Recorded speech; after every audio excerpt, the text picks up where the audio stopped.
Listo, chicos, muy buenos días. Buenos días, profe. ¿Cómo se encuentran Buenos días. ustedes? Bien, profe, gracias a Dios. Qué bueno. Bueno, entonces lo primero es que ya todo el mundo debió haber enviado la solución del taller que se dejó el viernes pasado. Listo. Entonces, si alguien no lo ha hecho, tiene que enviarlo en este momento. Ya saben, como respuesta al correo que les envié ese día. Después de las 11:10 no recibo ningún correo que haya llegado, ¿listo? Es decir, no se los calificaría. Bueno, eso por un lado.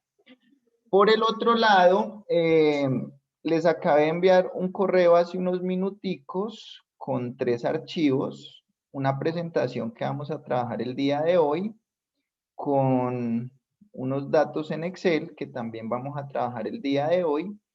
Y también les acabé de enviar otra cosa que es un horario de tutorías. ¿Listo? Pero son tutorías de ciencias básicas. Entonces, ¿por qué les compartí ese horario? Resulta que pues puede que ustedes tengan dudas a veces de la parte de matemática, de cálculo o de otras materias que no es necesariamente esta. Entonces, pues pueden acudir a esas tutorías independiente de que no estén viendo los cursos de ciencias básicas. ¿Listo?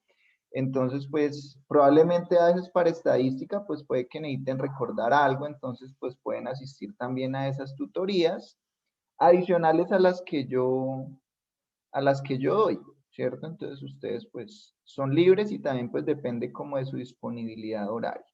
Entonces les comparto ese archivo por si eventualmente tienen que usar o solicitar alguna de esas tutorías. ¿Listo?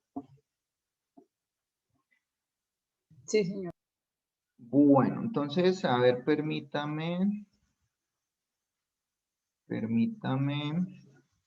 les comparto pantalla.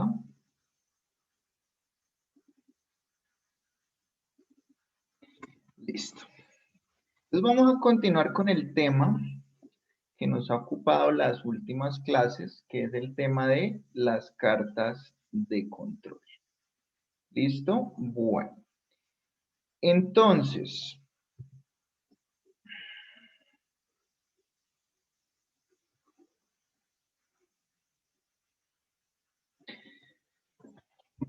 hoy vamos a enfocarnos en la construcción específica ya más detallada de 2 cartas de control, ¿listo? Algo que vamos a llamar la carta de control X barra y otra que se llama la carta de control R. Son como las dos más tradicionales, ¿cierto? Las más ampliamente extendidas.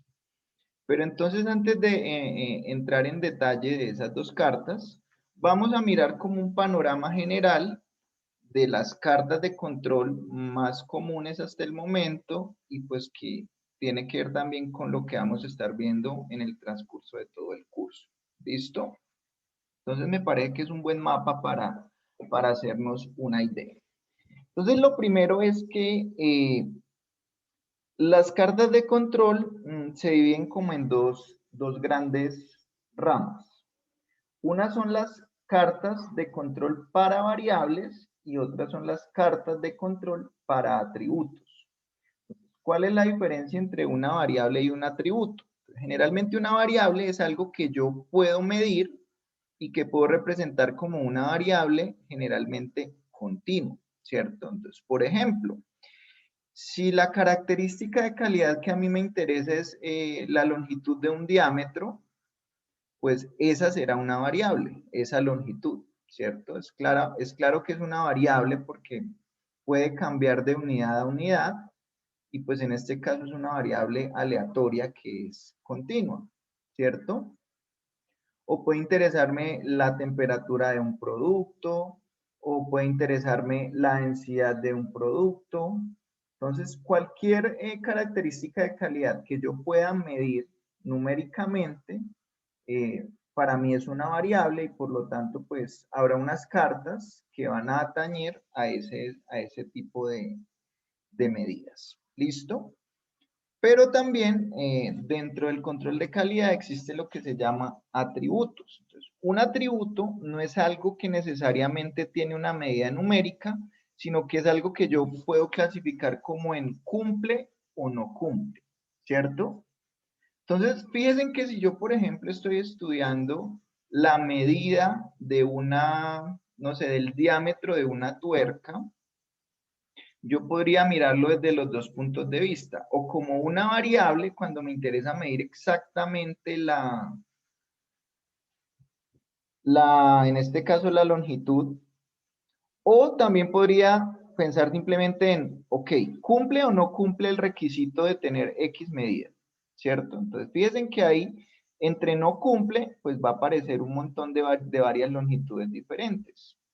Por ejemplo, de esa misma situación yo podría verlo tanto como una variable o como un atributo.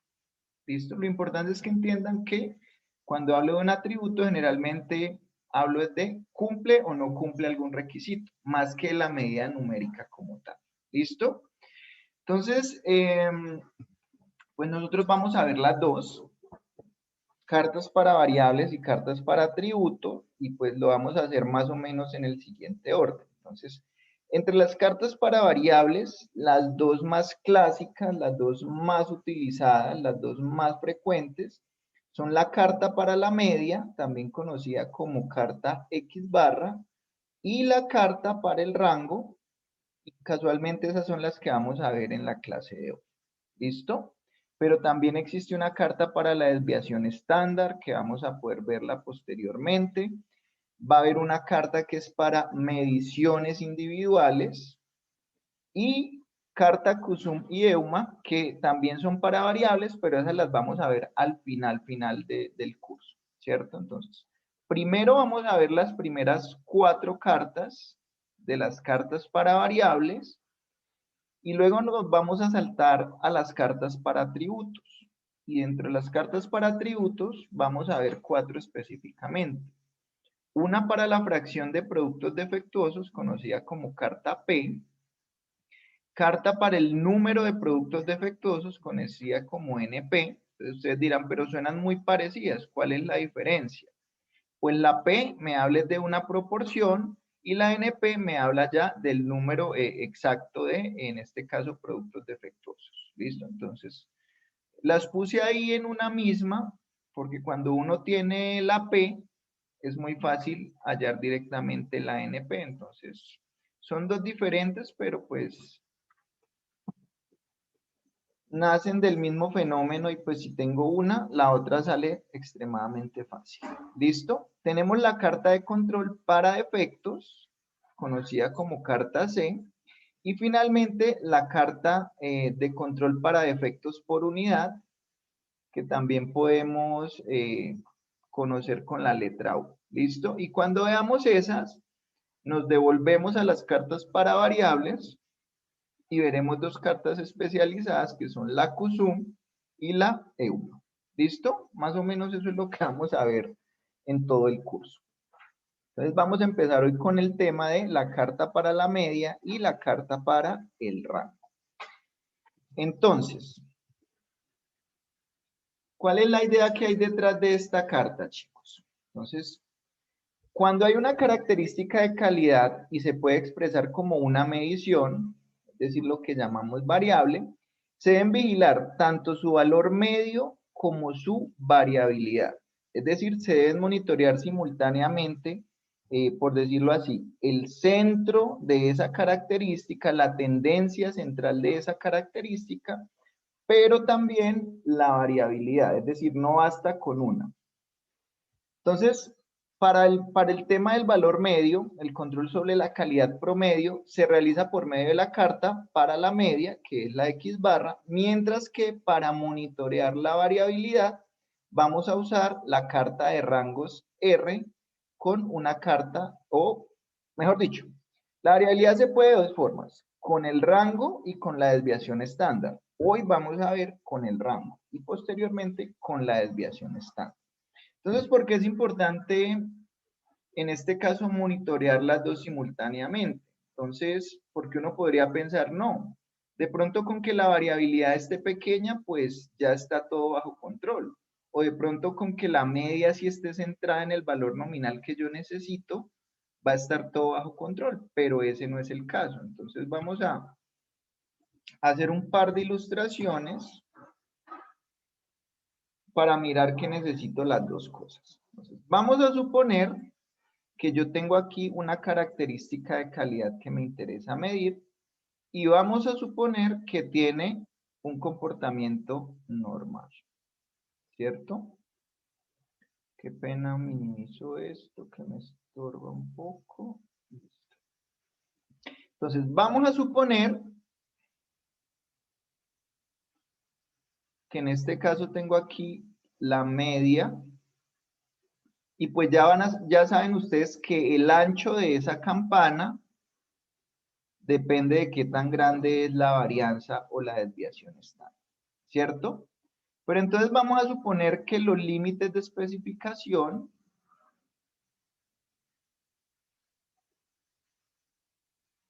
están por aquí. Por lo tanto, el área que hay entre esos límites de especificación, es decir, las medidas que debería tener mi característica de control para decir que se están cumpliendo los requisitos, es esta. Y vamos a suponer que esta media coincide o está perfectamente centrado en el valor nominal. Entonces, ¿cuál es el valor nominal? Pues el valor que yo quiero lograr. Entonces uno diría, no, pues perfecto, ¿cierto? Perfecto porque miren que la media de los datos del proceso concuerdan precisamente con el valor nominal, ¿cierto? Entonces diríamos, estamos bien. ¿Están ustedes de acuerdo con esa afirmación?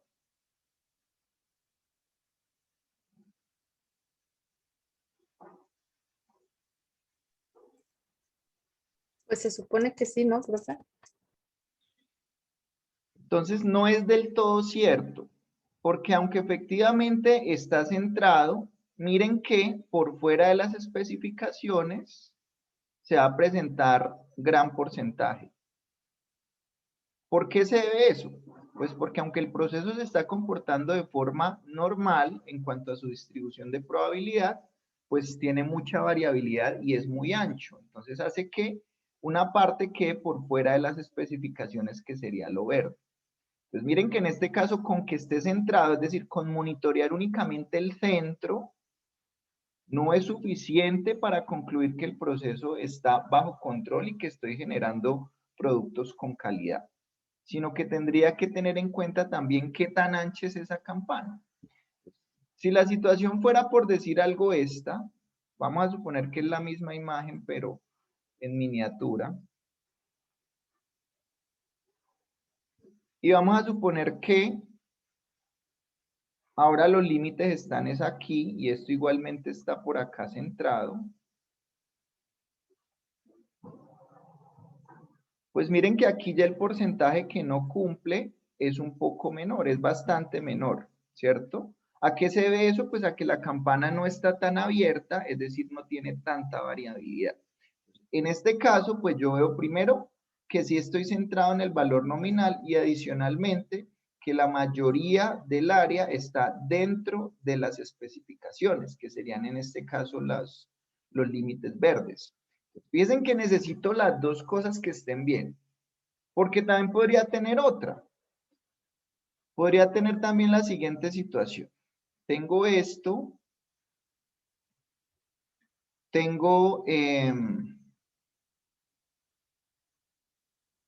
esta característica de calidad y el centro está por decir algo por aquí, más o menos. Fíjense que en este caso, aunque la variabilidad no sea tan grande, o sí, bueno, eso es relativo como lo esté viendo, el proceso no está centrado. Entonces miren que aquí la mayor cantidad él está produciendo por debajo de la especificación, es decir, está subestimando esa característica. Si la medida que necesitaba era 10 milímetros, pues lo que me está diciendo es que la mayor parte del tiempo yo estoy produciendo unidades con menos de 10 milímetros. Entonces, fíjense que necesito las dos cosas, tanto que esté centrada y que su variación sea relativamente pequeña. Entonces, la carta de control X barra me sirve para mirar el comportamiento del centro, mientras que la carta de los rangos o de la desviación estándar me sirve para monitorear el ancho. El ancho, que en este caso es sinónimo de variabilidad. Entonces, básicamente, eso es lo que me está indicando estos dos puntos, que es como la lógica de por qué necesito esas dos cartas. ¿Listo? No basta con una sola. Ahora, puede que en algún ejercicio yo les diga, hola, Profe, qué pena. ¿Puedes repetir lo de que, bueno, que la del rango se utiliza para monitorear el ancho y la de la media para qué se utiliza, profe? Qué pena contigo. la calidad promedio, en este caso, es Ah, decir, vale. como esa tendencia central. Ah, vale, ¿Listo? profe. Entonces, nuevamente, la calidad promedio, recuerden que el promedio uno lo asocia como con el centro de la distribución, es con la carta X barra, mientras que la variabilidad se puede ya sea con el rango o con la desviación estándar. ¿Listo? Profe, Entonces, la del rango, ¿qué fue lo que dijiste, perdón? no he dicho nada particular todavía del rango, ya la vamos a mirar con más detalle. Pero dijiste que X barra es calidad promedio de la tendencia central y rango, Es lo que les estoy mostrando aquí en la presentación, chicos. Eh, la calidad promedio es con X barra, mientras que la variabilidad puedo hacerla con el rango o con la desviación estándar. ¿Listo? sí, señor. Bueno, entonces, pues quiero que recordemos qué es el rango. Es una medida de variabilidad muy sencilla que, pues digamos, no me tomé el trabajo acá de escribirles qué es o cómo se calcula, pero pues yo sé que ustedes lo vieron en probabilidad. Entonces, ¿alguien me recuerda qué es el rango? El rango, por ejemplo, de una muestra o el rango de una población. El dato más grande menos el dato más pequeño. Exactamente, es simplemente como la longitud, por decirlo así, que separa la observación más grande de la observación más pequeña. Entonces, claro que es una medida de variabilidad, porque entre más ancho sea ese rango, pues me está indicando como que los valores están muy alejados entre sí, o sea que hay mayor variabilidad. Mientras que un rango pequeño, es decir, una longitud que separa al máximo y al mínimo relativamente pequeña, pues me indica que la mayoría de observaciones están agrupadas en ese intervalo pequeño, o sea que sería sinónimo de una menor variabilidad. Entonces, aquí rango es exactamente lo mismo, ¿cierto? Entonces ahí no hay como ningún problema y por eso no ahondé. Bueno, entonces vamos a ver primero lo que hemos visto de las cartas generales para que entendamos un poco la lógica. Dice, si la característica de calidad tiene una distribución normal y se conoce su media mu y su desviación estándar sigma, y usando los límites 3 sigma, que es los que se nos ha sugerido, se tendría que el límite superior de control va a ser simplemente la media más 3 veces sigma sobre raíz de n. La línea central sería simplemente la media y el límite inferior de control sería la media menos 3 veces la desviación estándar sobre n. Entonces, ojo con lo siguiente. Me dicen, si la característica de calidad tiene una distribución normal y se conoce su media y su desviación estándar, es decir, se está partiendo de que yo por algún método ya conozco esa media y esa desviación. Ojo, cuando digo la conozco es muy diferente a decir que la estimo, ¿cierto? Cuando yo digo que la estimo hago es una aproximación. Cuando digo que la conozco es porque tengo completa certeza de qué valor es. Y en la práctica, en la vida real, pues uno casi nunca va a conocer esa media y esa desviación, sino que las va a tener es que estimar. Pero entonces lo que quiero que vean un poco acá es, ven algo raro, ¿cierto? Y es que habíamos dicho que el modelo general era como una media más 3 veces la desviación, y aquí me están poniendo la desviación sobre raíz de n, ¿cierto? Entonces ustedes se preguntarán por qué. Vamos a hacer un breve repasito de la distribución normal y un breve repaso de inferencia estadística de las medias para que vean el por qué aquí es sigma sobre raíz de n. ¿Listo? Entonces,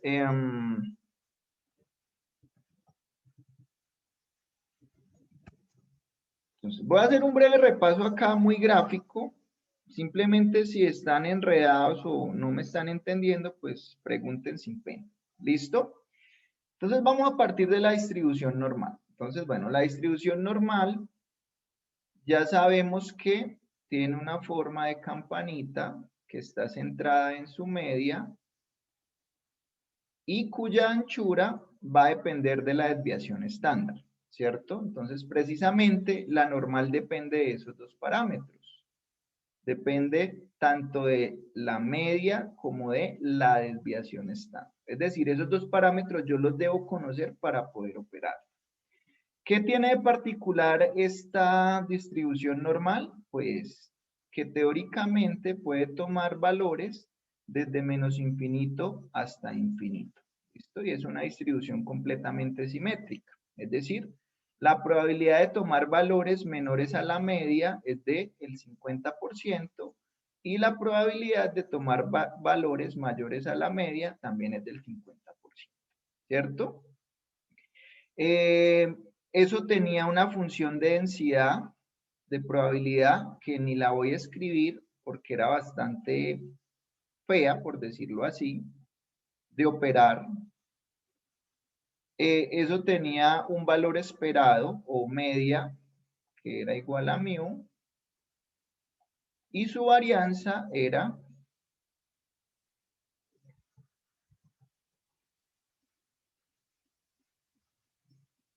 simplemente la desviación estándar al cuadrado, ¿cierto? Entonces, ¿qué es lo que me están diciendo acá? Me están diciendo lo siguiente. Si yo necesitara hallar probabilidades para esta variable aleatoria que es normal, por ejemplo, voy a inventar, a mí me interesa hallar la probabilidad de que mi variable sea menor a x1. Pues en teoría, ¿yo qué tendría que hacer para calcular eso? Entonces, ¿cómo calcularía la probabilidad de que mi variable x sea menor a ese valor x1? ¿Alguien me recuerda cómo lo calculaba? Con el valor Z. Exacto, entonces, pero de la forma más genérica lo que yo tendría que hacer era simplemente integrar desde menos infinito hasta ese valor x1 la función de densidad, que es esta curvita, es decir, esta curvita es lo que yo llamo función de densidad, ojo, f minúscula. Si parece mayúscula, perdónenme, pero no lo es una f minúscula. F de x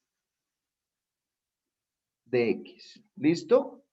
O sea, técnicamente así debería hacerlo. ¿Cuál era el problema? Que como esta función de densidad tiene una forma muy complicada, esa integral puede, primero, que no tenga solución y que me toque hallarla por algún tipo de aproximación. En general, se vuelve complicado resolver esa integral. Entonces, ¿qué era lo que yo hacía? Pues trataba de convertir esta normal en otra normal, pero que se llama normal estándar, que tiene una característica particular y es que su media va a estar centrada en 0 y que su desviación estándar y por lo tanto su varianza va a ser exactamente 1. Entonces, ¿qué pasa? Cuando la media era 0 y cuando la varianza o la desviación estándar era 1, la fórmula de f de x se volvía sencilla, se simplificaba. Y en ese caso, pues ya era más fácil integrar. Y resulta que unas personas, al parecer muy despachadas, se tomaron la tarea de calcular las integrales para esta distribución normal estándar, que también es conocida como Z, ¿cierto? Entonces, ¿qué es Z? Es una normal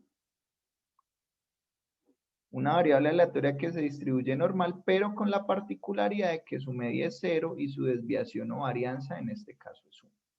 Entonces, esas probabilidades ya las tenemos en una tabla tabuladas. Es decir, esas áreas debajo de la curva ya están tabuladas y pues bueno, ustedes se acordarán cómo se manejaba. ¿Listo? Aquí pues no me interesa recordar eso.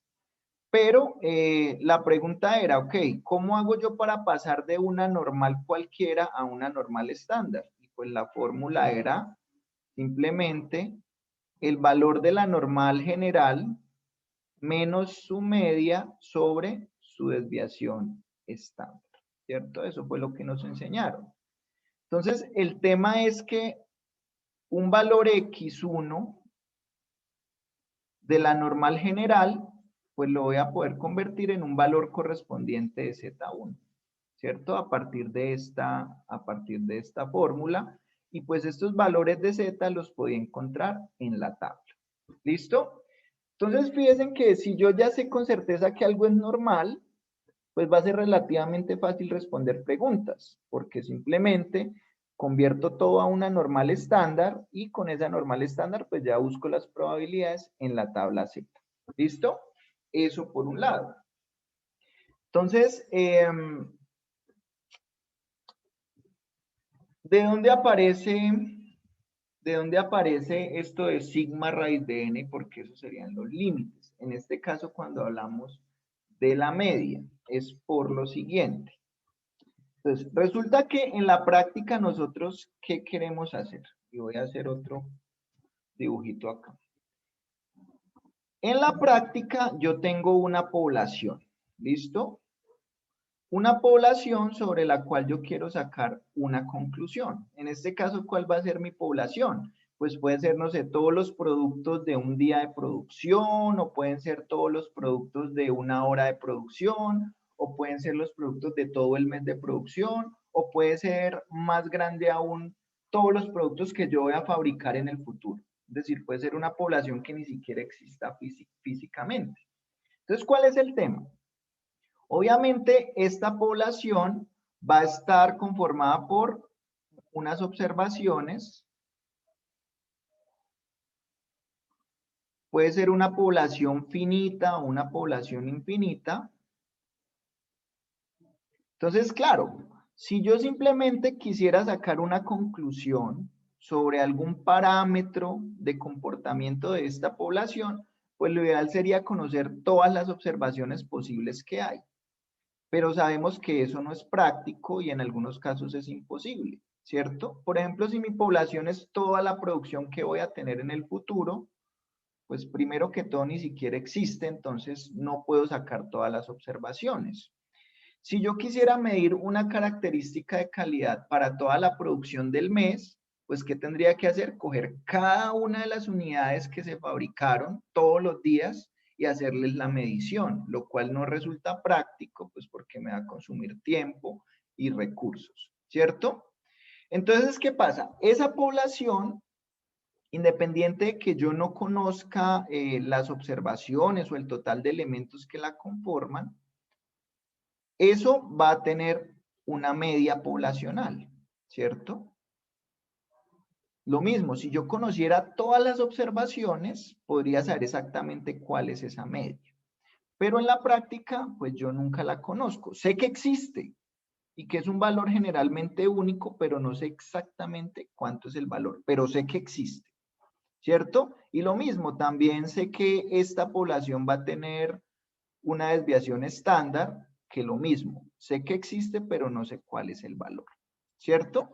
Entonces, ¿cuál es la idea de la inferencia estadística? Pues escoger una población más pequeña, pero entonces permítame, hago acá, vamos a suponer que por aquí hay X5, X6, X7, X8, X9, más un montón más de observaciones. Entonces, ¿cuál es la idea de la inferencia estadística? Voy a coger un pedacito de esa población. ¿cierto? Obviamente, como es un pedacito, pues solo voy a incluir una parte de las observaciones. Entonces, vamos a suponer que yo hice mi proceso de muestreo muy juicioso y tomé la observación X1, X2 y X3. ¿Listo? Y vamos a suponer que esta es mi muestra número 1. Qué pena si escribo tan feo. Bueno, entonces, ¿qué pasa? ¿Cuál es mi idea? Vamos a suponer que yo tomé la muestra porque yo lo que finalmente quiero es saber cuánto es mu. Hay que entender que jamás en la vida, a menos que conozca todos los elementos de la población, yo voy a saber con total certeza. Pero lo que sí puedo hacer es tratar de estimar este mu a partir de la información que me da la muestra. ¿Listo? Entonces, esa es la idea de la inferencia estadística. Pero, ¿cuál es el tema, chicos? Que supongamos que yo saqué estas 3 observaciones. Entonces, ¿cuál es el mejor estimador de mu? En este caso, con esta muestra. Es decir, ustedes saben que la estimación de mu, ¿cómo la llamo yo? X barra, ¿cierto? Entonces, cuando escribo mu es porque conozco el valor poblacional. Y cuando digo X barra es que es simplemente la media de una muestra. Entonces, ¿cómo calcularía esto? Y vamos a ponerle un nombre. Vamos a ponerle X barra 1, que indica que es la media de la muestra número 1. Entonces, ¿cómo la calcularía en este caso? La suma de de las medidas de la muestra sobre el número de medidas. Ok, listo. Perfecto. Listo. Sobre, en este caso, 3. ¿Listo? Entonces, eso es lo que uno hace en inferencia estadística. Pero entonces, este valor, X1 barrita, pues yo no puedo decir con certeza que es la mejor estimación de la media. ¿Por qué? Porque así como yo escogí X1, X2, X3, pues es probable que si tomo otra muestra, por ejemplo, X1, X5 y X7, pues la estimación, y esta sería mi muestra 2, perdón lo feo. Entonces, si calculo aquí otra vez la media de esta muestra número 2, pues generalmente va a cambiar, ¿cierto? Entonces, pues la calculo igual, pero con las observaciones respectivas, y lo más probable, es más, lo seguro, es que este valor de X1 barra sea diferente a X2 barra. ¿Cuál es la conclusión de todo esto? Que este promedio muestral se me vuelve otra variable aleatoria. ¿Por qué es una variable? Porque mire que depende de la muestra que yo tome, pues ese valor va a tomar valores diferentes. Entonces, eso es lo que quiero que entiendan acá. Que esta X barra, que sería la de la población, pero basada en la muestra, es decir, la estimación de la media para la población, pero a partir de la muestra, es una variable aleatoria. Entonces, ojo que aquí hay 2 variables aleatorias, ¿cierto? Una que es la variable original, que es la que puede tomar valor X1, X2, X3, X4, pero de ahí aparece otra variable aleatoria que es su promedio o su media. Su media se vuelve otra variable aleatoria, que ya es los valores que tomaría aquí en cada muestra. Entonces, eso es lo primero que quiero que entiendan. Puede que a ustedes les parezca una bobada lo que les estoy diciendo, pero yo se los digo es porque cuando yo vi en la universidad esta materia, como que a mí nunca me aclararon eso bien y siempre tuve la confusión. Entonces, aquí estamos hablando de 2 cosas diferentes. Una es la variable aleatoria original, que puede tomar estos valores acá, X1, X2, X3, X8 hasta no sé cuánto, y otra variable aleatoria es el promedio muestral, ¿cierto? Entonces, recuerden que nosotros en estadística inferencial hablábamos de distribuciones muestrales, es decir, de las distribuciones que aparecen con lo que yo calculo en las muestras. En este caso, pues calculé la media, pero también pude haber calculado una desviación estándar de esta muestra, una desviación estándar de esta otra muestra, Y pues también va a aparecer otra variable que es esa desviación estándar. También va a ser una variable aleatoria que va a depender de las muestras que yo tome, ¿cierto? Entonces, ¿por qué les digo eso? Pues porque en cartas de control, básicamente eso es lo que vamos a hacer. Entonces, miremos un poco la siguiente diapositiva para que pues tenga un poco más de sentido lo que les estoy diciendo. Entonces, resulta que vamos a recordar cuál es el teorema del límite central porque es uno de los resultados más importantes en estadística. Entonces me dicen, si x1, x2 y xn es una muestra aleatoria de tamaño n, entonces mire que asociémoslo con el dibujito. Por ejemplo, en el dibujito, la muestra 1 es una muestra aleatoria, que en este caso tiene 3 observaciones, x1, x2 y x3. Y esas observaciones son de la variable original. Entonces, por ahí vamos bien. Tomada de una población finita o infinita, entonces por el dibujo pues también es claro que la tomé de una población más grande que es esta. Voy a poner aquí población. Con media mu y varianza sigma cuadrado. Entonces, bueno, sabemos que mi población tiene una media mu que puede que desconozca y generalmente lo hago. Y una desviación, por lo tanto, pues también va a tener una varianza que es simplemente elevar la desviación. Eso sí, tiene que ser una varianza finita, ¿cierto? No puede ser infinito. Y si X barra es la media muestral, o sea, X barra es pues el promedio de cada muestra, y ya sabemos que eso es una variable aleatoria, no se nos puede olvidar eso. No es que yo tomo simplemente el valor de X1 y ya digo que esa es la estimación de mi, no. Yo sé que ese valor va a ir cambiando si tomo una muestra diferente. Entonces la forma límite de la distribución de z igual a x barra menos mu sobre sigma sobre raíz de n, cuando n tiende a infinito, es la distribución normal estándar. O sea, ¿qué me está diciendo eso que de pronto no es tan claro ahí en la diapositiva? Básicamente me está diciendo que el promedio, casi que el promedio muestral, ¿listo? No el promedio poblacional. El promedio muestral de cualquier distribución se distribuye normal. Y pues ya sabemos que si se distribuye normal es muy fácil hacer conclusiones sobre él. La pregunta es, ¿por qué la desviación se tiene que dividir en raíz de n? ¿Por qué no se deja simplemente dividido en sigma? Entonces vamos a ver por qué. Entonces voy a hacerles por aquí otro dibujito.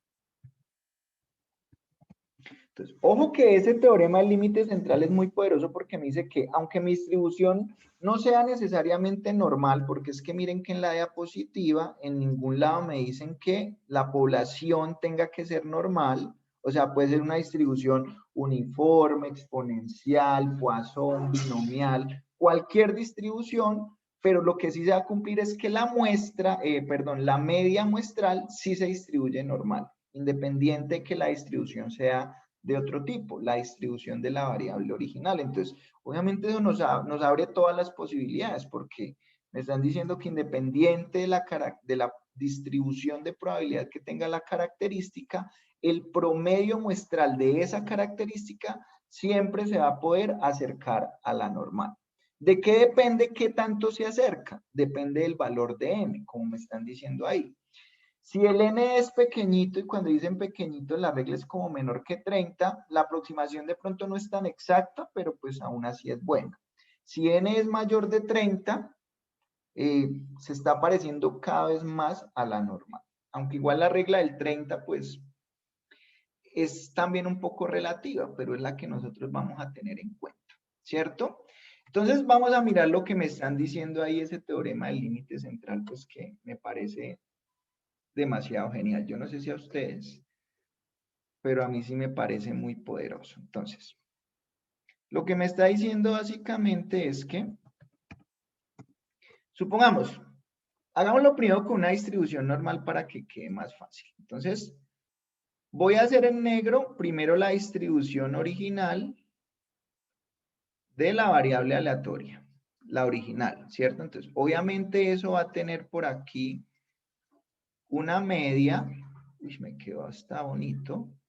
Una media y pues una desviación estándar que tiene que ver con todos los valores que puede tomar. Entonces, voy a inventar algo por aquí, valor x1, valor x2, valor x3, valor x4, valor x5, valor x6, valor x7, valor x8. Y pues obviamente van a ser menos comunes un valor x9 y de pronto un valor x10 y un valor x12. ¿Por qué? Pues porque sabemos que la mayoría de área está cercana a la media. Entonces, el ancho de esta campana depende de la variación de esas observaciones, ¿cierto? Pero entonces, ¿qué pasa si yo lo que quiero es calcular la media muestral? Entonces, ¿qué me están diciendo? Que la media muestral probablemente no, también está centrada acá,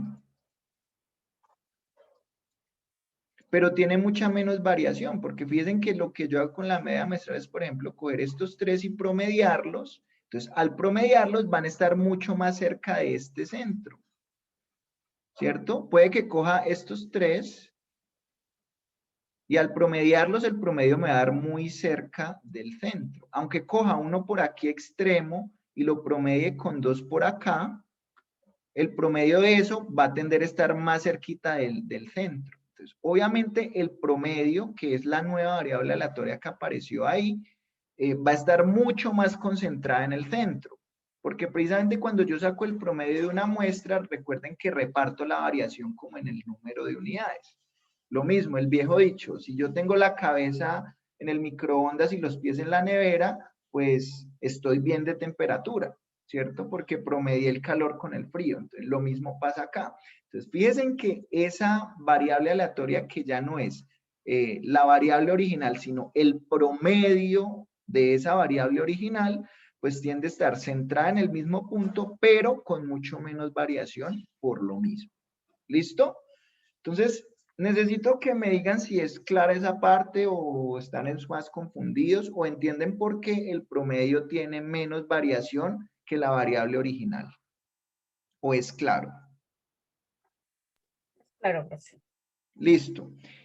Y lo bueno de este teorema del límite central es que no tiene que ser normal. Puede ser, por ejemplo, uniforme. Entonces, vamos a suponer que es uniforme entre A y B. Todos conocemos la distribución uniforme. Y sabemos que la curvita de la distribución uniforme es derechita. Por eso se llama uniforme. Y vamos a suponer que la media está por aquí. La media de la variable original es uniforme, no normal, sino uniforme, y su media está por acá. Entonces, lo mismo, esto va a tener por aquí, esos sí van a estar más dispersas, por aquí x1, x2, por aquí x3, por aquí x4, por aquí x5. Esa sí va a estar más regada uniformemente por todo lado, no van a estar concentradas en la mitad, como la normal. Entonces, lo mismo, si yo quiero estudiar es el promedio muestral de esa variable, entonces también va a estar, esperen que esto se puso sensible, también va a estar centrada en la media y ahí sí, ese siempre va a ser normal. Entonces, eso es lo que me están diciendo, que independiente de que la distribución original sea diferente a la normal, la distribución de su promedio muestral sí siempre va a ser normal. Y pues si es normal, lo que me están diciendo es que miren, se puede aproximar. Entonces, miren que aquí está dividido en sigma sobre raíz de n, porque al dividir en raíz de n, ¿qué es lo que está haciendo a todo? La está disminuyendo. Pues obviamente sabemos que la de abajo tiene menos varianza que la de arriba, entonces para compensar eso, para representar ese hecho, pues lo que hago es que cojo la variable original, valga la redundancia, de la variable original y la divido en raíz de n para hacerla más pequeñita, es decir, para que sea coherente con el hecho de que esta nueva variable que es el promedio muestral, pues tiene menos variación. Y claro, ahí gráficamente se nota. Mire que la variación de la original es esto, que sería lo que es sigma. Por lo tanto, más o menos, la variable del promedio muestral, este pedacito sería lo que yo llamo sigma sobre raíz de n. ¿Listo? Entonces, de ahí es que viene, es decir, no salió de la nada porque nos la inventamos, sino que tiene una razón de ser. Si es claro eso, entonces, el teorema del límite central es muy, muy, muy poderoso porque si el número de la muestra es suficientemente grande, pues, ¿qué va a pasar? Todo lo puede aproximar a una normal. Y cuando digo todo, me refiero es al promedio muestral. Ahora, puede que la desviación estándar, si yo quiero estudiar esa variable, no se distribuya normal. O sea, aquí se cumple solamente para el promedio muestral. Pues que resulta que el promedio muestral es una de las medidas que más nos interesa en calidad, ¿cierto? Es decir, conocer el promedio, la media de una muestra o de una variable aleatoria en general, es como de lo más básico que tenemos que hacer siempre. Y en calidad también nos interesa mucho el valor promedio de una medida de calidad. Entonces, básicamente lo que me están diciendo en este caso es, ok, entonces miren que esta media es el promedio y este sigma sobre raíz de n es la varianza, o mejor dicho, la desviación estándar, perdón, pero de ese promedio, no de la variable original, porque la variable original es simplemente sigma. Entonces, si recuerdan en la clase anterior el modelo general me decía, y ahí decía la nota, esa desviación es la desviación del parámetro, no necesariamente de la variable original. ¿Listo? Entonces, en este caso, recuerden, una cosa es sigma solito, que es la desviación de la variable original, pero sigma sobre raíz de n es la desviación del promedio de la variable original. Entonces, tengan en cuenta eso. ¿Listo? Bueno. Y entonces, pues mire, esta es la forma de aproximar. Este X barra sería el valor de la muestra, la media, en teoría la conozco, la desviación también, por lo menos para efectos de los ejercicios, y pues ya con esto lo mismo, calculo el valor de Z y ya con ese Z respondo las preguntas. ¿Cuál es la probabilidad de que el promedio sea menor que tanto o que el promedio sea mayor que tanto? Y pues busco la probabilidad en la tabla como ustedes lo aprendieron a hacer. ¿Cierto? Entonces, todo esto lo que me está diciendo es que el promedio muestral se distribuye de forma normal, lo cual pues no es tan intuitivo, porque aplica para cualquier distribución, pero es muy, muy, muy poderoso. Entonces, vamos a hablar de el hecho de que ya les dije que uno generalmente no sabe el valor exacto de mu ni de sigma cuadrado, sino que los tiene que estimar. Entonces, lo que vamos a ver en este momento es cómo hago para estimar mu y sigma, ¿cierto? Entonces, dice, suponga que se cuenta con m muestras preliminares, cada una de tamaño n, y sea xi la media muestral de la iésima muestra, entonces la estimación de la muestra poblacional mu está dada por la gran media x bar. Léanlo un segundo y ya lo miramos gráficamente, ¿cierto? Entonces, ¿qué es lo que me están diciendo en esta gráfica? En esta